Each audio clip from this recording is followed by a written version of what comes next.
dream analyzer. One time I dreamt I was flying. All dreams mean the same thing. It's the Jews trying to control your mind. That's what every dream is.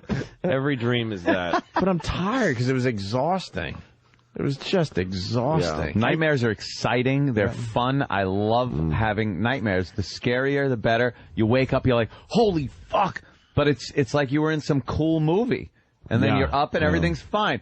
You had, and I've talked about this before, you have like the hugest life-threatening fucking problems. Right. And in a second, they're gone when you wake up. It's like, that's fixed. That is the Thank greatest. God, because I was up for murder of somebody. The one I have all the time is being in an airplane and we're flying like through a city, I'm like, there's no way we're not hitting those buildings. I've had the one, and the pilot's like apologizing. I know we're a little low. Please bear with me. But the thing about that dream every time is that I tell myself this time this is not a dream. I always dream this. Yeah, but this is real. And I'm just sure it's real. I have that one all the time. We go to take off. It's always on takeoff, and there's trees and a field, and I'm like, oh my God, I could hear we don't have enough power. Yep. We're not off the ground, and we're going into the trees. Always. Right. And the plane never fucking takes off right. No. And I'm the same way. I go, I know this is a dream. But every time it happens, like, holy shit, why the fuck? That's your mind telling you. It's a symbolic of being afraid that your plane is going to hit something. But that's abstract. You really go deep. Anthony's onto something, though. When you wake up from a horrific dream where you think you're going to prison for life, I don't know, whatever it is, and you wake up and realize it was just a dream, it is the greatest feeling ever. That's the biggest one I have all the time is I'm just hanging out, and then it hits me, and my memory goes, wait a minute, I fucking helped people kill somebody. Well, that's what, I always have a dream that I murdered people. Yeah, and that they're buried somewhere. Like someone, I'm in a room and they're knocking on the door to make me pay for my murders. Really? And I'm like, that's it. This is the end. See, I don't get that. I get the one where I've killed somebody, and they're after years, they're on to me. Like the cops are starting to come to the door and go, we found something, and then I'm like, and I start thinking, I'm gonna fucking be in prison for my whole life because I did do this. I'm like, I did it. And then you wake up and go, good.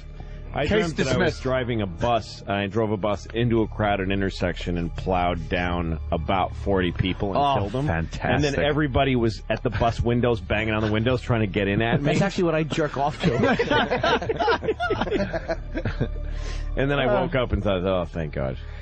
I dreamt the other day, and this is the truth, and I actually talked about this in therapy. Yeah. I dreamt that my mother walked into my room, but the room I live in now, and took a cat litter box full of cat shit and dumped it into the trash in my bathroom. And I said, don't do that. Don't leave that in here. And she belligerently dumped the cat shit into my fucking bathroom garbage can and then walked out. Wow. What does that mean? I don't know.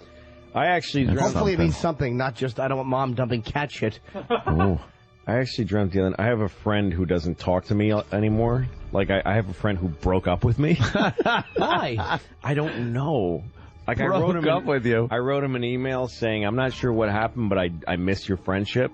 And he never wrote back. He just doesn't talk to me anymore. And I had this dream the other night that I was at his father's funeral. I don't think his father is really dead, but that he's Jewish, and that at Jewish funeral, his father gets put into a giant garlic, a big head of garlic, clove of garlic, head, whatever. A big giant head of garlic, and that he wanted me to carry this big head of garlic to the funeral. Means a lot to the Jewish people. But it wasn't part. He's like, I just need you to carry it to the thing and then stop, and then we'll take it from there. Like I was just carrying his dead father in a giant garlic as a favor, and he wouldn't even. I'm trying to make small talk with him. He wouldn't even talk to me while I'm doing it.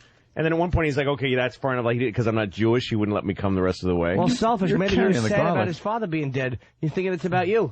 That's Maybe right. he's fucking sad that the man who raised him is now in a garlic head being carried by a fucking redhead creep. So maybe he should have fucking snotty Jew. Who gives a shit? But wait, no, that's the oddest thing too. When dead people show up in your dreams, and stuff, and you hang out.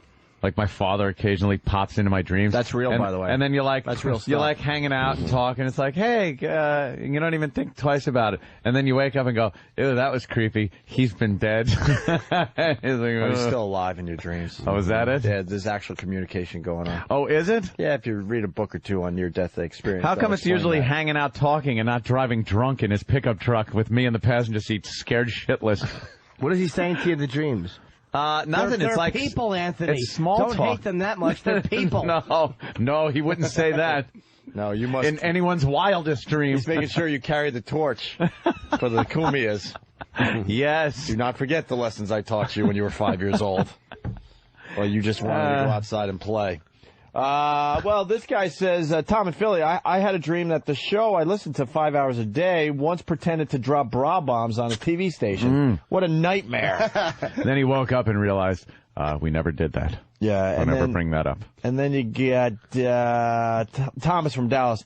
Were you dreaming, Opie, that you were the young Opie and the older Opie was out to kill you for the blimp thing? Linger longer. Should have.